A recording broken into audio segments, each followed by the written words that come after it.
I did address this. I did something I haven't done in a while. I made a quick Facebook video. It was brief. It was maybe 4 minutes long. So the jealous one, as we refer to him, he did call the show on Monday. He called right at the end of the show, so we ended up having what was technically an off-air conversation, but I included it in the podcast because he thought we were still on the air. About 30 minutes of bonus audio, or maybe it was only 20 minutes, but and we had a conversation, and I tried to give him some advice, and basically what I said to him was, put away the racism, all the hate, and just stop with all that. Just put that away. And if you're going to do a show online, a streaming show, an internet show, he calls it internet radio, which has become kind of an outdated, archaic term now. But I told him, if you're going to do your show, the Crazy Joe persona is cool. It's fun. It's funny. There's a lot of humor in it. Just do that.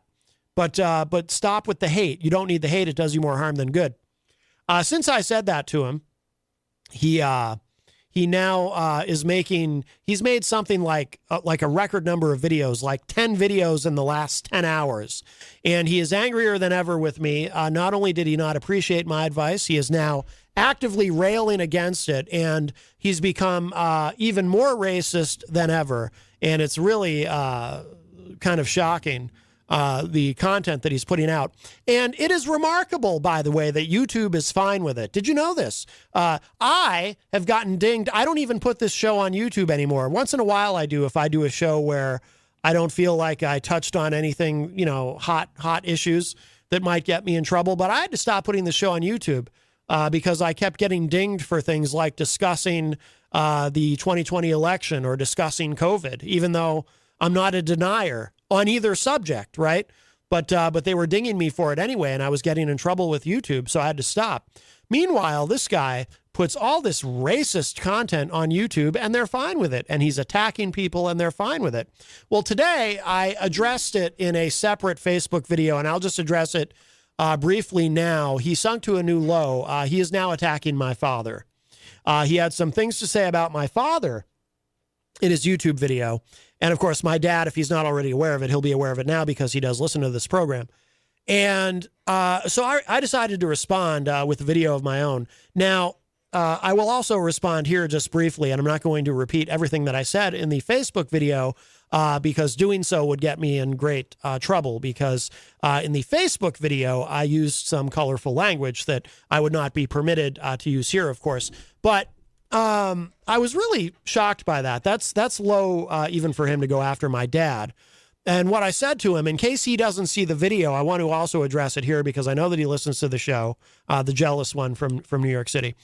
It was very interesting to me that in his video, he's talking about being a tough guy.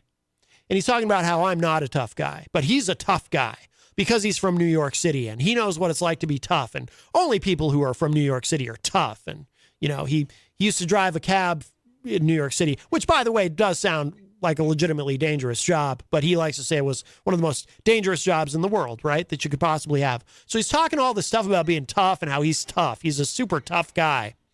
And then, with no sense of irony, or perhaps just a complete lack of self-awareness or awareness in general, he segues from his soliloquy about how tough he is and what it means to be tough. He starts talking about my dad and putting my dad down.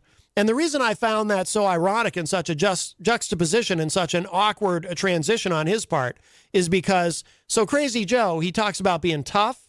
He's talking about how tough he is. And then he starts talking about my dad. Well, my dad is actually tough. My father is tough in a way that guy from New York will never be. And I addressed this in the video, but I'll say it again here. My father, look, let me tell you something about my dad, okay? And I'm not going to say a lot about him because he's a very private person. But I don't think he'll mind that I say this. And believe me, if he does mind, he'll certainly let me know. He always lets me know all the things he hears on the show that he doesn't like and the things that he hears that he does like. But I don't think he'll mind me saying this. So my father is a veteran. My father served his country in the military during Vietnam. My father was a Navy SEAL. And I would just say to Crazy Joe, if he's listening, and I know he'll hear this, if you know anything about the Navy SEALs, you got to be pretty tough to be a SEAL. Okay? So that is tough. That is tough. My father is tough. And, Crazy Joe made comments about health issues and whatnot. Yeah, my dad's an older guy. He's in his 70s. He's open about his age. So he's had a bump or two in the road along the way, of course. Overall, unless there's something I don't know about, he's pretty healthy, certainly for his age. I talked about on the show that day, I went to pick him up last time he had to be in the hospital for something, and he seemed great. He seemed to be in great shape, but he's a tough guy. He can hit a bump in the road or two, and he's going to survive. But it's just fascinating to me to hear this guy in New York who spouts his racist nonsense, which I find racism in and of itself very unpatriotic, because to me, as I consider myself a patriot, I know some people don't because I'm not a conservative. Some people think if you're not a conservative, it means you actually hate your country. I disagree with that. I think you can be conservative, you can be liberal, you can be centrist, you can be libertarian and still love your country. Just because you have opinions about how your country could improve doesn't mean you don't love it. It means you want your country to be the best that your country can be. And maybe we all have different ideas about what needs to be changed or improved, but ultimately we all want America to be great, I think. So, but this guy, he talks about Crazy Joe. He talks about patriotism. He talks about being tough. But what has he ever done to serve others? My father is a patriot. My father served in the United States military. He fought for this country. So I think that qualifies him as a patriot. What has Crazy Joe done? Did he serve in the military? I cannot imagine the military would take him. What does he ever do except say unpatriotic things? Because one of the things that I love about this country is it's a melting pot. Diversity is a strength, not a weakness. We live in Manchester, New Hampshire is a pretty ethnically diverse community, and I happen to think it's a great thing. Crazy Joe wouldn't know about that. He talks about Manchester like it's, just some hillbilly place and it's all white, and, but he doesn't know. He has no idea what he's talking about. But he talks about patriotism and he talks about being tough. Two things he knows precisely zero about. My father, a veteran, he knows about patriotism and he knows about toughness. And I told Joe in the video, but I'll say it here in case he doesn't see the video. If Crazy Joe, if you're listening, if you ever meet my father and you think about mouthing off to him, you think about talking some crap about me or about Jenny or about him or about anything, or you think maybe you can engage in him on some level intellectually, which, trust me, you will be immediately very far out of your league. If you ever think about saying anything to him, if you ever happen to meet him, which unlikely, but you never know. Stranger things have happened, right? Perhaps you'll engage him online. But if you ever meet him, I would think twice about what you decide to say to him. And in fact, my suggestion would be extend your hand, thank him for his service, and then keep moving. That would be my suggestion to you. But you, Crazy Joe, know nothing of patriotism, and you damn sure know nothing about being tough. So I wanted to just put that out there and address that. I'm not even mad about what nothing he says, nothing that guy says about me online, and it's getting pretty vicious. Like I said today, talking about my father, that was a new low. I'm not even mad. It's hard for me to actually get angry at him because he's a clown. He's a sad, pathetic clown. But, so his insults don't bother me, but I was shocked by that. I wasn't angry, but I was very surprised because that is a new low for him. He's never gone there. He says a lot of terrible things about Jenny. I think not to speak for Jenny, but I think at this point, judging from her attitude about it, she pretty much feels the same way that I do. It's like, he's a clown. Who cares? But, so she's kind of used to it. And that's another thing too. He talks about Jenny, but, I assume, that, Crazy Joe in his lifetime has never been fortunate enough to have a partner like Jenny. Because who would be able to, tolerate the guy. I'm very fortunate. And I think Crazy Joe is jealous in that way. But for him to start talking about my father, well, like I said, I'm not angry. I'm just surprised.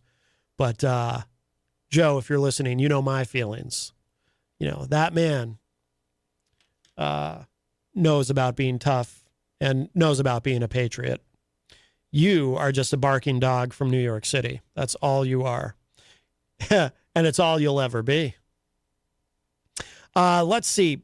One other thing on that subject I wanted to mention, I shared it out to the Matt Connarton Unleashed Facebook page. Oh, and I see him in the Facebook live chat too. Billy Painter, also known as Bad Billy. He hosts a show called Outlaw Radio online, but he also has the Bearded Patriots. And he posted a video. Again, I did share it out to the Unleashed page, and I hope the guy from New York sees this. Whoops, I'm gonna mute my phone there. But I want to make sure I get the name right because I'm blanking on what it's actually called. Something about epidemic of stupidity. But he decided to make a video of do a Bearded Patriots video. Billy's the founder of the Bearded Patriots. Again, patriotism, something the jealous one knows nothing about. Why can't I find it now? See, Facebook is not treating me very nice today, so I apologize, everybody. I can't even maneuver my own Facebook page here. Okay, I found it. So it's on rumble.com.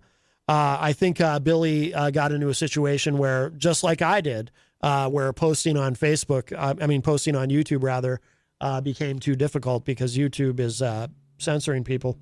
So this is on rumble.com, but I just shared the link out. The Bearded Patriots Video Chronicles, the Stupidity Epidemic. And I assume Billy called it that because Crazy Joe calls his videos the Crazy Joe Video Chronicles. So Billy called this the Bearded Patriots Video Chronicles, the Stupidity Epidemic. I haven't actually had a chance to watch the entire thing, most of it, but then it was getting to be showtime before I got a chance to finish it, so I'll finish it later. But Billy does a great job. Oh, and Billy shared the link for those of you in the Facebook live chat, Billy shared the link in there too. So, and it's funny too.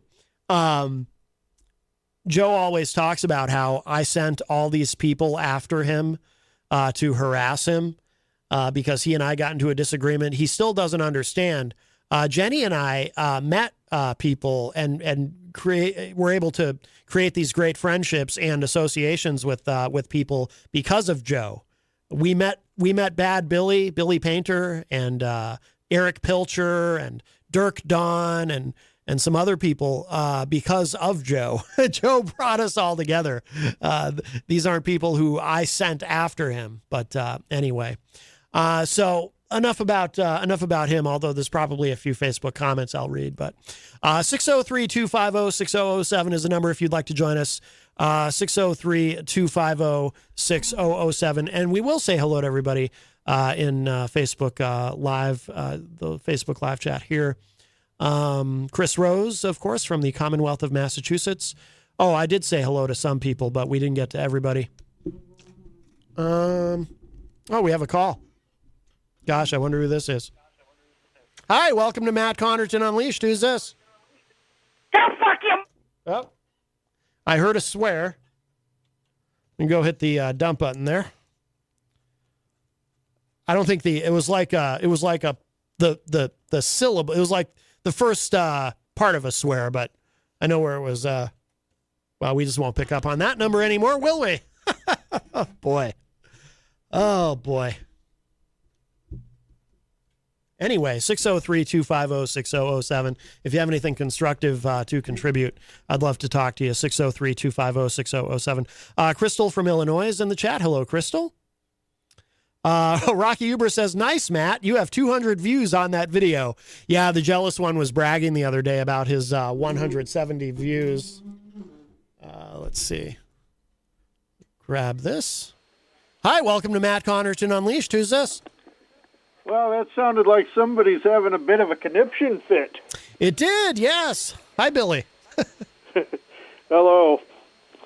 Yeah, I was looking at the YouTube channel, and I'm like, wow. I knew he was unhinged, but all these multiple videos in one day in a 24-hour period just tells me everything. Good Lord. I know. He's more obsessed with me than he ever has been. I don't know what, according to him, I guess that conversation that you had the other day, you didn't tell him to stop the racist bit or use the term chocolatos. You just gave him a bit of advice. You told him he had some talent, he could utilize that if he dropped that whole bit, he could go a lot further. But yet now he's taken it as if you're telling him what to do. And oh, yeah. Yeah, I don't... I even said in the conversation I had with him, I even told him, I said, look, this isn't even about what's offensive or not offensive to me or to anyone else. I'm just giving you advice as though this is the exact, I said to him, I said, this is the exact same advice I would give to you if you hired me to be a consultant and you were paying me to give you advice. This is what I would tell you. Just dump the racism. It's not helping you. It's only hurting you. But I guess he didn't appreciate that. I mean, like I said in my video, he's stating some facts that are true that I'll give him credit for. It's just in the manner of which he's doing it. Yeah. Like, I think the good example was, you got a moment, I'll tell you about a friend of mine that I went to college with. Yeah. And that was a gentleman by the name of Riyadh King, and he was point guard for the basketball team, and I was lucky enough to be room next door to him in the dorms. Mm-hmm. And, first few times, because he's always holding parties and he's smoking weed and drinking beer and whatever, in his dorms right next door to me, and I can't get any sleep. So, finally I had enough. I went and pounded on his door, and I said, can you please let me get at least one night's sleep so I can go to class in the morning? But, he can't, we basically were at each other's throats for a brief period at a time until we sat down and talked and we built some dialogue. Mm-hmm.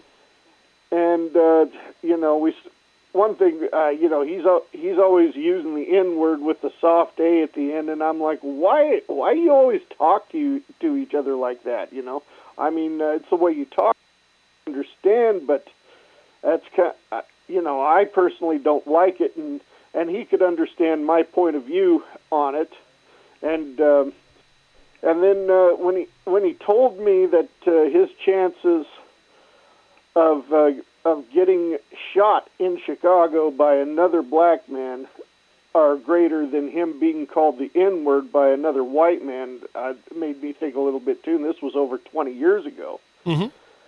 Now we had went our separate ways, of course. And then back in 2006, I found him on MySpace, and we had started having conversations again, catching up a little bit, and about 6 months later, his girlfriend messages me through his MySpace page, telling me that he had to go back to Chicago because his mother had cancer, and his mother unfortunately passed away.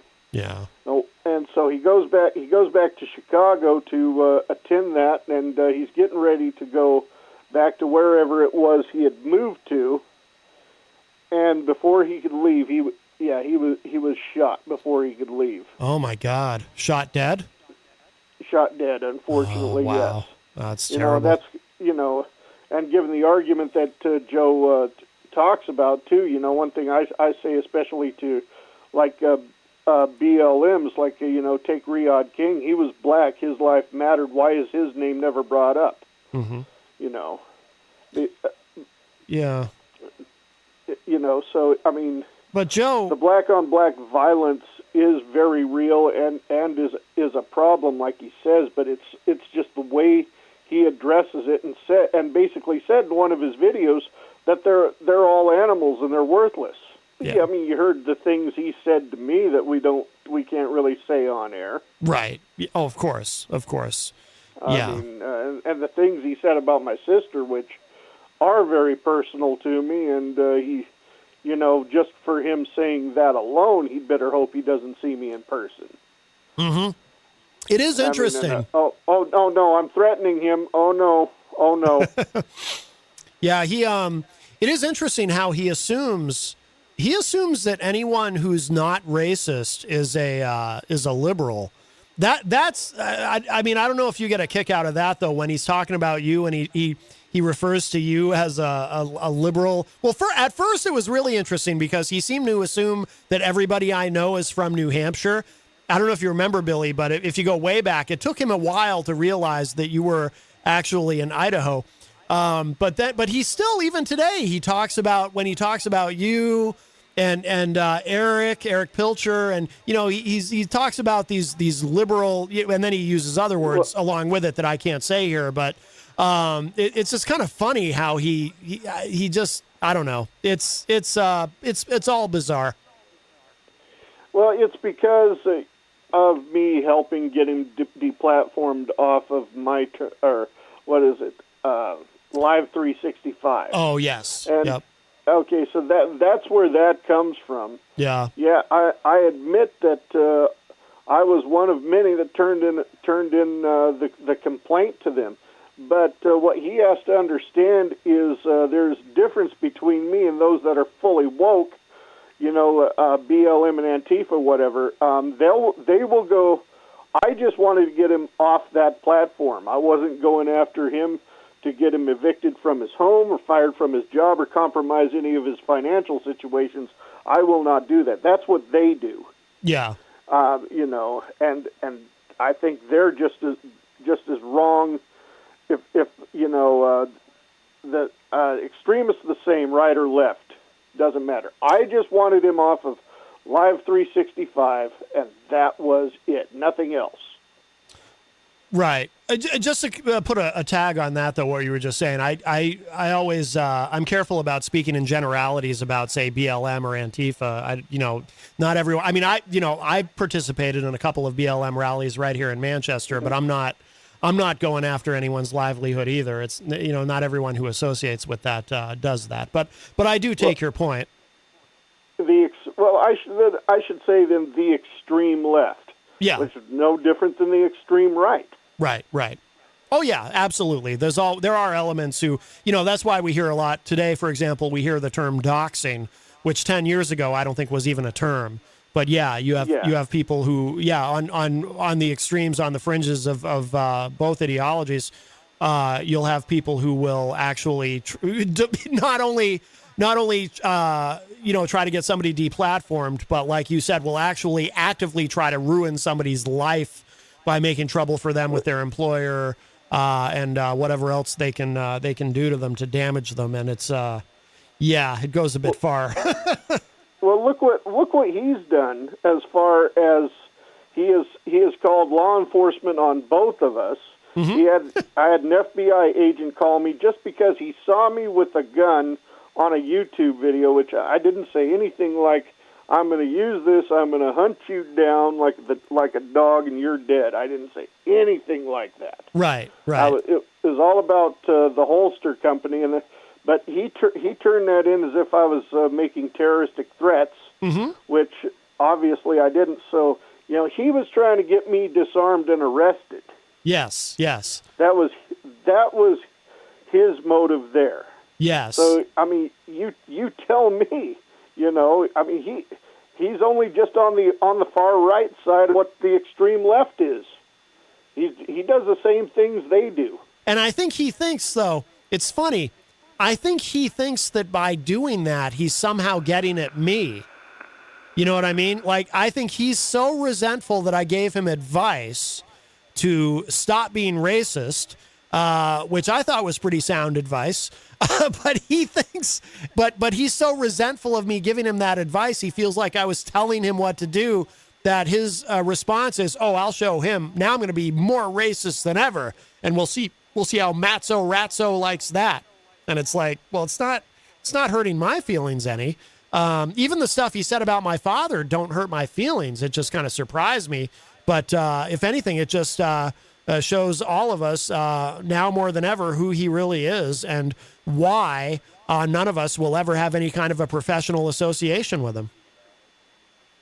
Yeah, exactly. You know, well, it's been a year since all this started too, and all of this resentment toward me is because I wouldn't help him while I was at a barbecue. Mm-hmm. Yep. That's where it started. I didn't want to help him while I was at a barbecue. Well, it's not that I didn't want to; I couldn't. Right. Yeah, you were with family. You were busy. Exactly. Yeah. Anyway, Matt, that's all I've got to say. Just thought I'd weigh in on this, and those go to that link, enjoy the video there. So. Yeah, absolutely. Great job on that, Billy, and thank you so much for the call, my friend. You bet. All right, take care. Bye-bye. Bye. All right, that was our friend Billy Painter from the great state of Idaho, and of course, he's the host of Outlaw Radio and the founder of the Bearded Patriots, and he put out a video today responding to some of what the Jealous One has been doing.